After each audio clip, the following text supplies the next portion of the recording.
Assalamualaikum warahmatullahi wabarakatuh. Saya Miss Jani akan menjelaskan keperawatan paliatif. Pengertian paliatif care perawatan paliatif.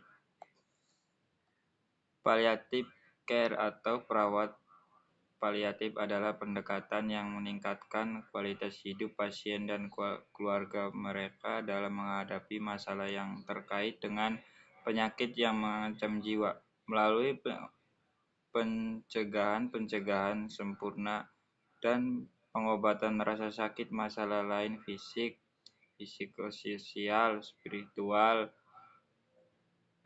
Pelayanan ini merupakan jenis pelayanan kesehatan yang berfokus untuk meningkatkan gejala klien, bukan berarti kesembuhan.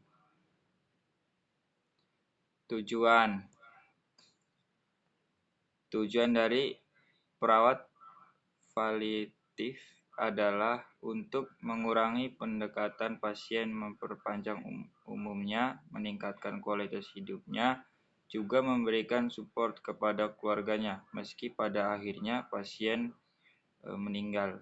Yang terpenting sebelum meninggal, dia sudah siap secara psikologis, yang spiritual, tidak stres menghadapi penyakit yang dideritanya.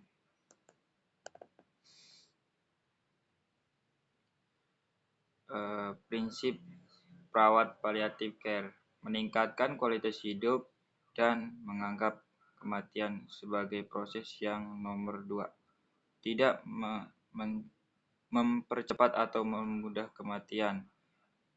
3. Menghilangkan nyeri dan keluhan lain yang mengganggu. 4. Menjaga keseimbangan psikologis, sosial, dan spiritual. 5. Berusaha agar menderita tetap aktif sampai akhir hayatnya.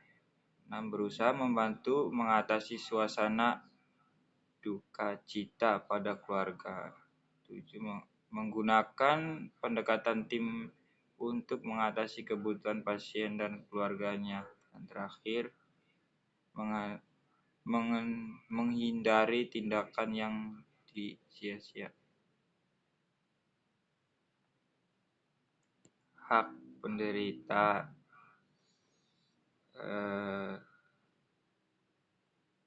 Kesehatan ikut serta merencanakan perawat dapat informasi tindakan invasif, pelayanan tanpa diskriminasi, dirahasiakan nyakitnya, dapat bekerja dan dapat produktif, keluarga, pelindung asuhan, pendidik yang layak.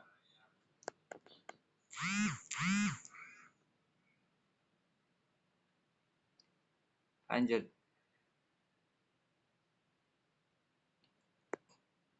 Terima kasih. Selanjutnya, respon kehilangan dan berduka. Kehilangan dan berduka,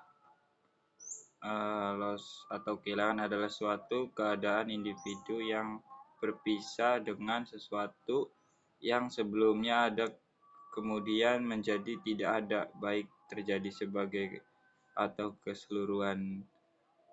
Grieving atau berduka adalah reaksi emosional dari kehilangan dan terjadi bersamaan dengan kehilangan, baik karena perpisahan, perceraian maupun kematian. Sedangkan istilah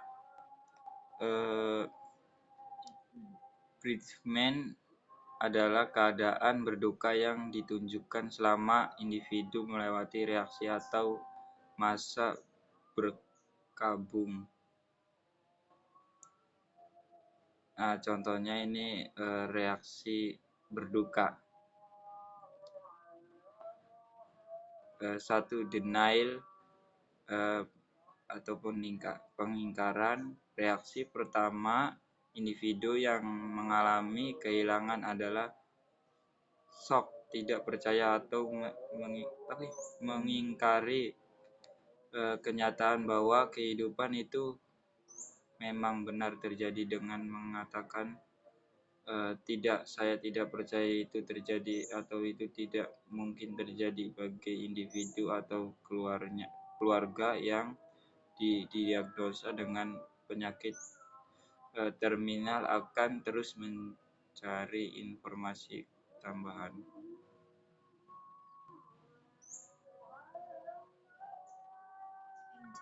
Anger atau marah. Fase ini dimulai dengan timbulnya suatu kesadaran akan kenyataan terjadinya kehilangan. Individu menunjukkan rasa marah yang meningkat yang sering diproyeksikan kepada orang lain atau pada dirinya sendiri. Tidak jarang ia menunjukkan perilaku agresif, berbicara kasar, menolak pengobatan, menunda dokter perawat yang tidak becus.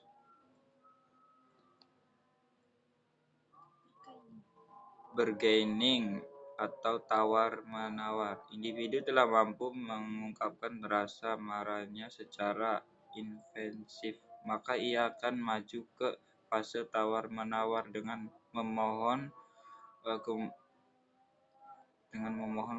kemurahan pada Tuhan. Respon ini sering dinyatakan dengan perkataan, kalau saja kejadian ini bisa ditunda, maka saya akan sering berdoa. Apabila proses ini oleh berkeluarga, maka perkataan yang sering keluar adalah, kalau saja yang sakit bukan anak saya. Depression. Individu pada fase ini sering menunjukkan sikap menarik dari kadang sebagai klien sangat menurut, tidak mau bicara, menyatakan keputusan perasaan tidak berharga, ada keinginan bunuh diri, dan sebagainya. Aksep fase ini berkaitan dengan reorganisasi perasaan, kehilangan pikiran yang selalu berpusat kepada objek atau orang yang hilang akan mulai berkurang atau hilang. Individu telah menerima kehilangan yang dialaminya. Gambaran tentang objek atau orang yang hilang mulai dilepaskan, dan secara bertahap perhatiannya akan beralih kepada objek yang baru. Fase ini bisa dinyatakan dengan saya betul-betul kehilangan baju saya, tapi baju yang ini tampak manis, atau apa yang dapat saya lakukan agar cepat sembuh. Gambaran ini teori baru proses berduka, tetapi fluktuatif. Tidak ada definisi jelas kepada proses berduka dimulai dan diakhiri. Tidak ada tahapan berurutan yang harus dilewati orang yang berduka hingga ia mencapai aksep dan pulih. Respon kehilangan atau berduka unit personal objektif. Orang lain tidak dapat merasakan respon berduka, dapat berkurang seiring waktu, namun dapat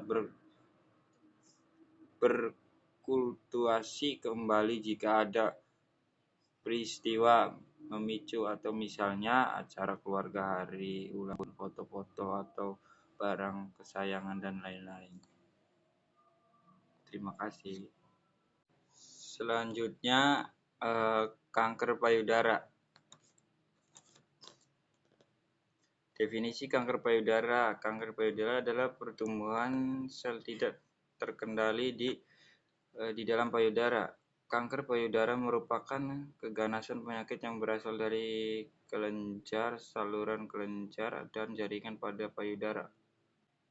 Etiologi faktor fisiologi kanker payudara. 1. Umur. 2. Riwayat genetik. 3. Riwayat tumor. 4. Riwayat pribadi. tekanan kanker payudara, 5 menarche, 6 hormonal, 7 faktor lingkungan, 8 gaya hidup. Apa sih gejala kanker payudara? 1. Terasa menonjol di payudara dan sering kali tidak terasa nyeri. 2. Terdapat perubahan kulit payudara, merasa dengan permukaan seperti kulit jeruk. 3. Terdapat perubahan warna dan tekstur payudara. 4. Terdapat perubahan pada puting payudara atau puting hitam. 5. Terdapat cairan keluar dari puting payudara. Jangan lupakan sadari setiap bulannya. Lakukan setiap bulan 1 minggu setelah haid. Nah, ini contoh. Stadium kanker payudara berikut contohnya.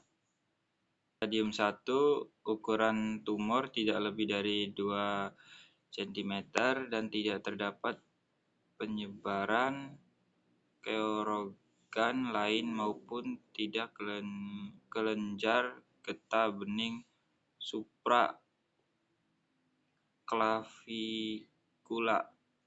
Stadium 2, ukuran tumor antara 2-5 cm dan tidak terdapat penyebaran di organ lain merupakan kelenjar getah bening supraklavikula.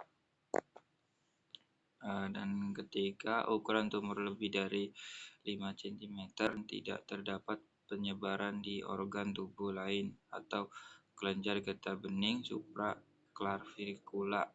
Stadium 4, ukuran tumor beberapa pun bila mana sudah ada penyebaran di organ tubuh atau kelenjar getah bening supraklavikula masuk ke dalam stadium 4. Penata laksanaan kanker payudara. Pembedahan. Prosedur pembedaan untuk kanker payudara dilakukan dengan 2 cara, yaitu operasi yang hanya mengangkat tumor rektomi dan operasi mengangkatan payudara secara penyeluruh. Ada 2 cara operasi mengangkatan payudara mastektomi, yaitu radikal.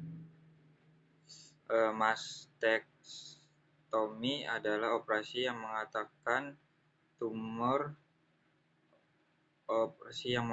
tumor yang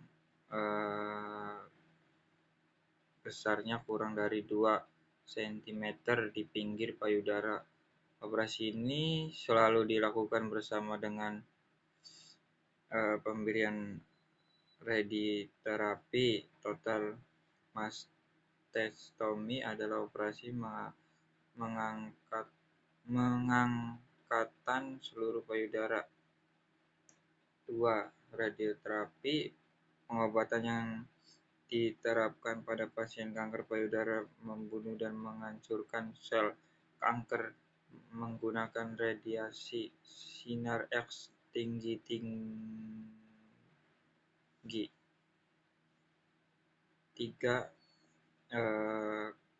Kemoterapi. Selanjutnya, kanker kolon atau kolorektal.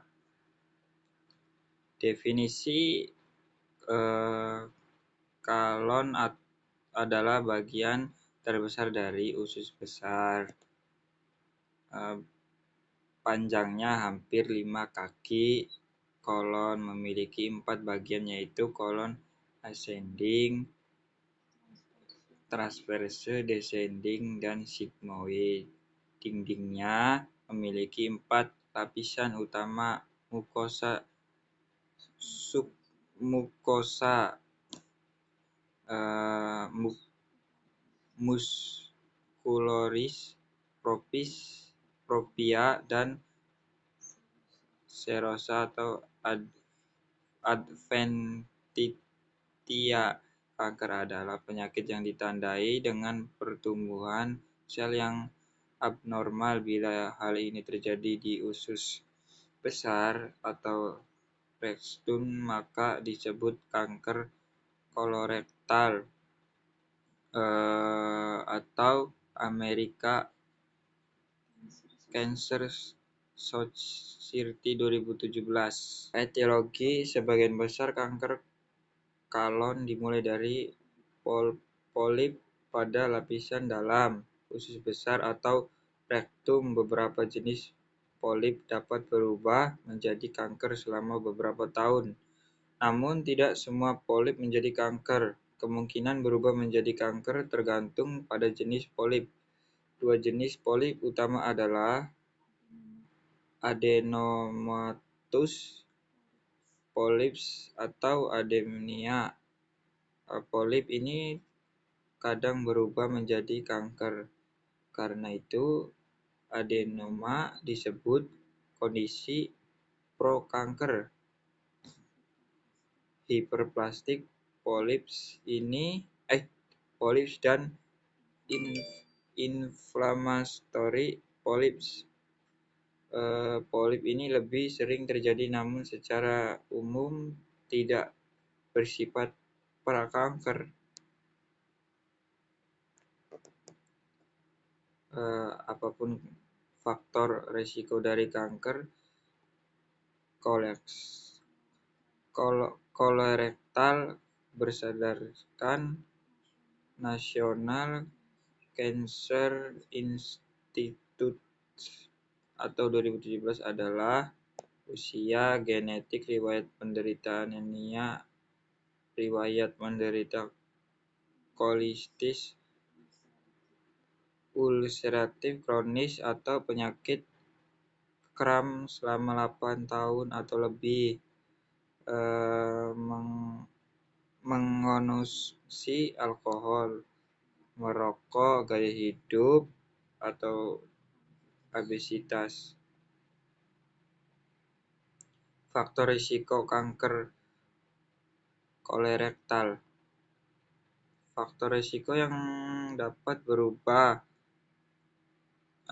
konsumsi berlebih daging merah dan daging olahan, diet tidak seimbang dan kurang sehat, kurang aktivitas fisik, obesitas, konsumsi rokok dan paparan asap rokok, konsumsi alkohol secara berlebihan, menderita penyakit gangguan pencernaan yang berulang, diabetes mellitus tipe 2. Gejala kanker kolorektal. Kanker kolorektal atau kanker kolorektal atau kanker usus besar merupakan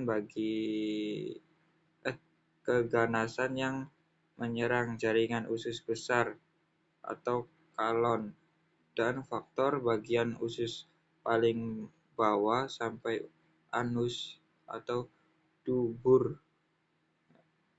Gejala yang dialami saat kanker kolorektal pertama muncul adalah bagian berikut: perubahan pola defekasi seperti diare, konstipasi, atau pengecilan vas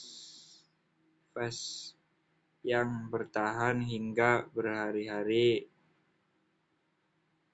buang air besar, BAB yang tidak tuntas, pendarahan pada vas, lemah dan lemas, penurunan berat badan tanpa beban yang jelas. Pencegahan penyakit kanker kolorektal.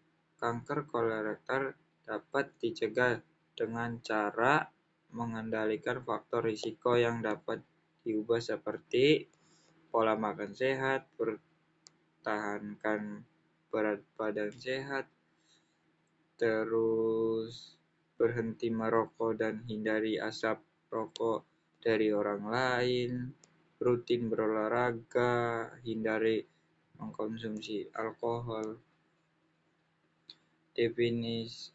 Deteksi dini kanker kolorektal.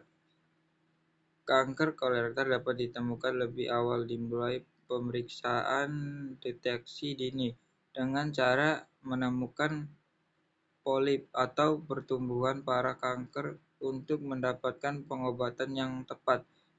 Deteksi dini kanker kolorektal dilakukan dengan menggunakan metode pemeriksaan kondisi anus, 2.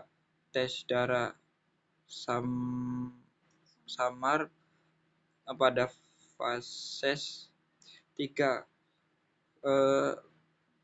Kadar CEA pertanda tumor dalam diare, 4. DNA feses, 5. Penapis tumor M2-PK dari fases. Komplikasi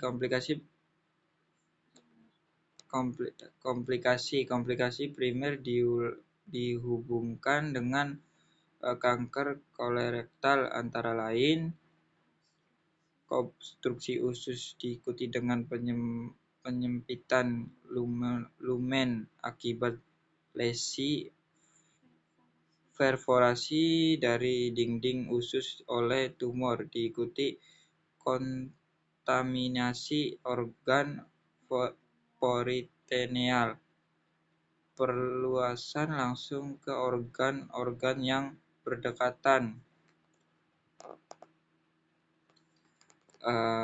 Penata laksanaan terapi kanker bergantung pada stadium penyakit dan komplikasi yang terkait. Obstruksi ditangani dengan cairan IV dan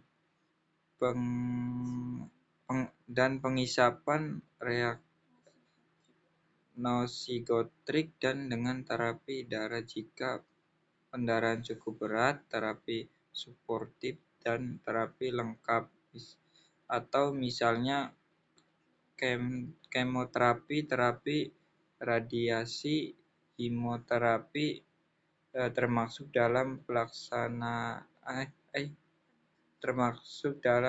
laksanaan medis.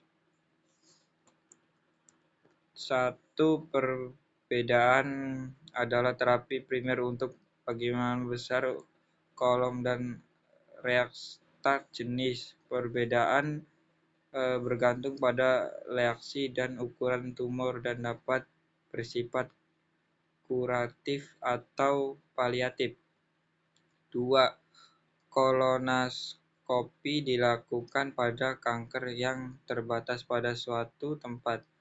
Kolonoskopi adalah prosedur yang dilakukan untuk mengevaluasi bagian dalam kolon. 3. Kolostromi laparoskopik dengan polpektomi meningkatkan luar. Perbedaan yang diperlukan dalam beberapa kasus. 4. Reaksi usus dengan anastomosis dan kemungkinan kolostomi atau ileostomi sementara atau primer atau kurang dari sepertiga pasien, atau pembuatan kantung wadah kolonal jantung.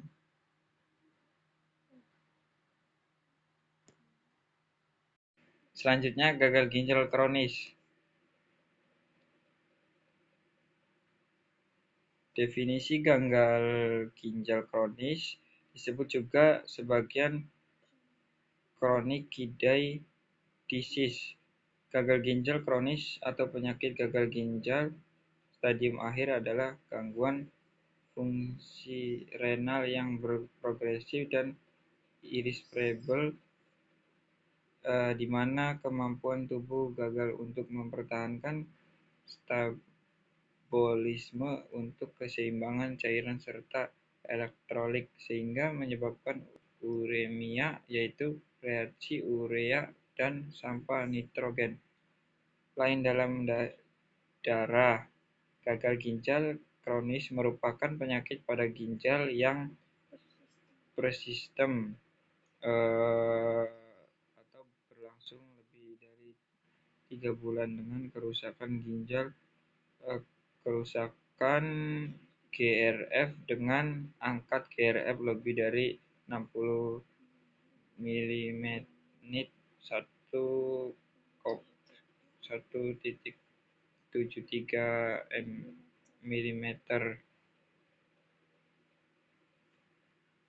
Etiologi gagal ginjal kronis sering terjadi penyakit komplikasi dari penyakit lain sehingga merupakan penyakit sekunder atau secondary illness. Penyebab yang sering ditemukan adalah hipertensi dan diabetes mellitus. Selain itu, ada beberapa penyebab lain gagal ginjal kronis seperti 1. Penyakit glomerular kronis, 2. Infeksi kronis, 3. Kelainan kongenital, 4. Penyakit vaskular, 5. Obstruksi saluran kemih, 7. Penyakit kolagen, yang terakhir obat-obatan nekrotik. Tanda dan gejala. 1. Menurunnya cadang ginjal pasien asymptomatik, namun GVR dapat menurun hingga 25% dari normal. 2. Infusyensi ginjal. Selama keadaan ini pasien mengalami poliuria dan nokturia, GVR 10% hingga 25% dari normal. Kadar kreatin serum dan BUN sedikit meningkat di atas normal. Penyakit ginjal stadium akhir. Stadium uremik lemah. Strategi anoreksia, mual muntah, nokturnia, lebih volume cairan, neuromatik, perifer, pruritus, uremik, frost, perikarditis, kejang-kejang, menit, kadar serum creatinine dan BUN meningkat tajam, dan terjadi perubahan blok kimia dan gejala yang kompak. Selanjutnya, pemeriksaan penunjang. Urin, pemeriksaan darah, osmolaritas serum lebih dari 285, pologram retrogen mengetahui abnormalitas pelvis ginjal dan ultrasono ginjal untuk menentukan ukuran ginjal dan adanya rasa kista obstruksi pada saluran perkemihan bagian atas. Endoskopi ginjal,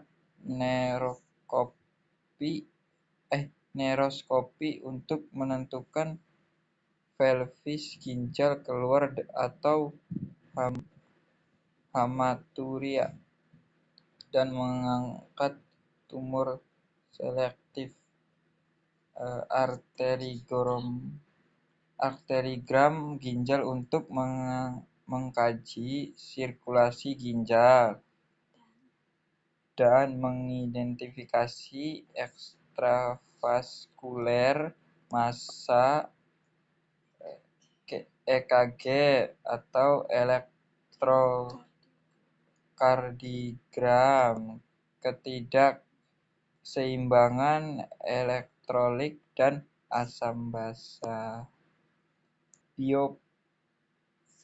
Biopsi ginjal menentukan sel jaringan untuk diagnosa histologis. Komplikasi penyakit tulang, penyakit kardiovaskuler, anemia, disfungsi seksual. Penata laksanaan. Beberapa tindakan konservatif yang dapat dilakukan dengan pengaturan diet pada pasien dengan gagal ginjal kronis, diantaranya yaitu diet rendah protein, diet rendah kalium, optimalisasi dan pertahankan keseimbangan cairan dan garam. Asupan cairan pada gagal ginjal kronis membutuhkan reguler yang hati-hati. Kontrol hipertensi, pencegahan dan tata laksana penyakit tulang ginjal, deteksi dini dan terapi infeksi dan terapi komplikasi, modifikasi terapi obat dengan fungsi ginjal, teknik nafas dalam.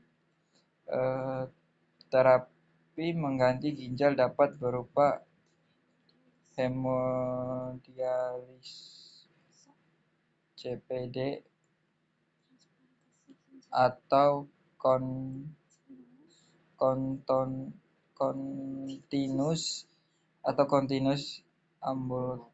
ambulatory peritoneal dialisis,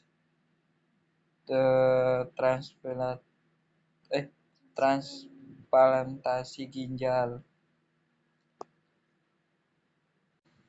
Kanker serviks. Definisi kanker serviks adalah pertumbuhan abnormal pada sel serviks yang bersifat ganas yang menyerang bagian squamosa kolumnar Justin. Serviks yang terletak di antaranya uterus dengan vagina pada organ reproduksi wanita yang disebabkan oleh human papilloma virus, HIV tipe 16 dan 18. Penyebab utama kanker serviks adalah infeksi pada leher rahim yang disebabkan oleh virus HPV tipe oncogenic yang diluarkan melalui hubungan seksual. Dalam Februari 2014, infeksi pada terjadinya setelah terjadinya leher squamous intrarectal. Hasil penelitian menunjukkan bahwa 10 atau 30% wanita pada usia 30 tahun ke atas yang telah aktif secara seksual pernah terinfeksi HPV. Persentase tersebut akan lebih meningkat apabila wanita tersebut memiliki banyak pasangan seksual. Pada umumnya, sebagian besar infeksi HPV terjadi tanpa gejala dan bersifat menatap. Kumar 2017. Fakta yang dapat meningkat risiko terjadinya kanker serviks. Usia,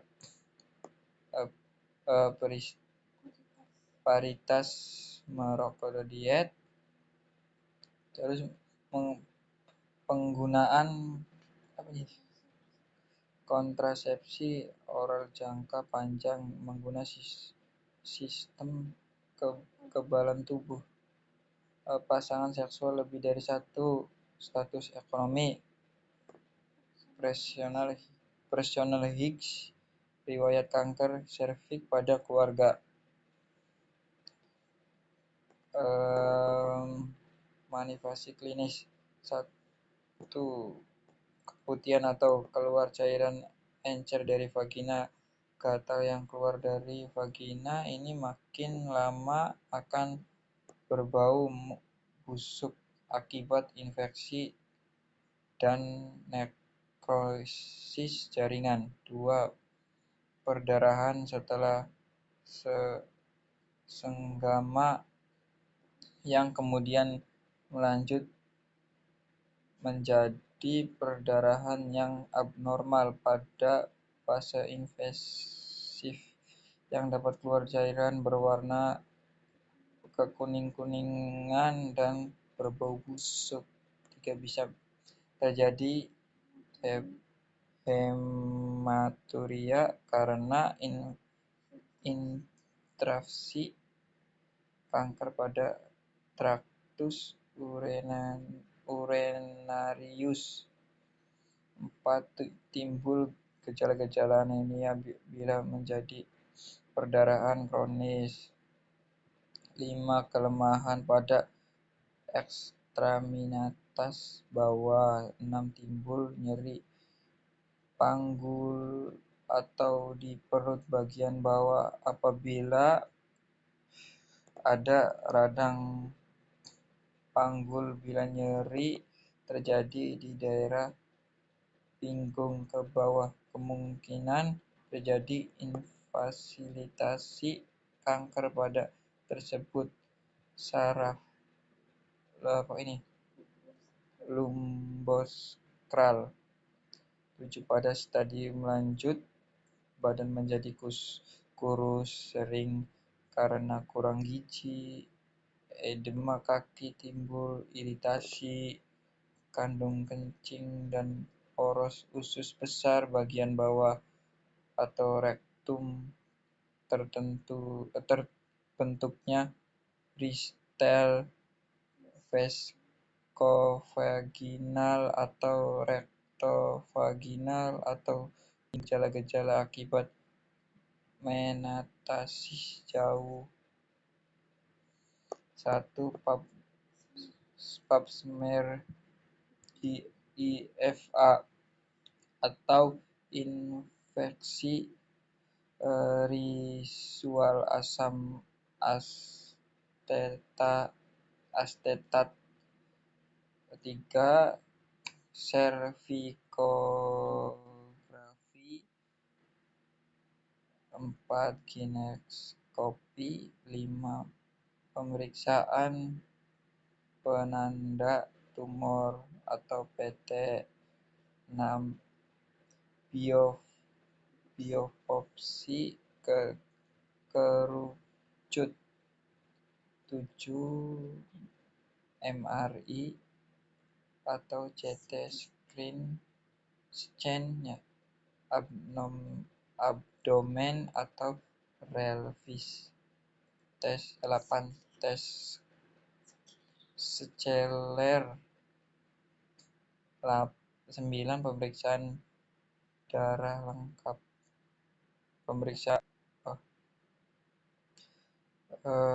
Penata laksanaan.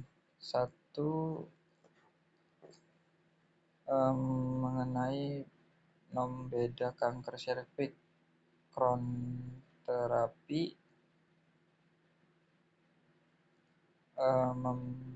pembekuan dengan oksigen intral, terapi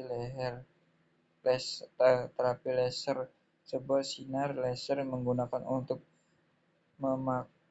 membakar sel-sel atau menghapus bagian kecil jaringan sel rahim. Untuk dipelajari, pembedaan laser hanya digunakan sebagai pengobatan untuk kanker serviks prainfektif atau stadium. Perbedaan untuk kanker serviks.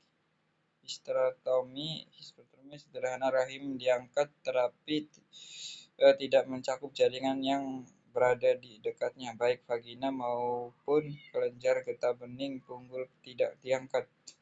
Ekstraksi punggul, pengangkatan organ-organ pelvis termasuk nodus, limskandung, kemih, dan rectum, serta konstruksi konduit diffrasional, kolostomi, dan vagina.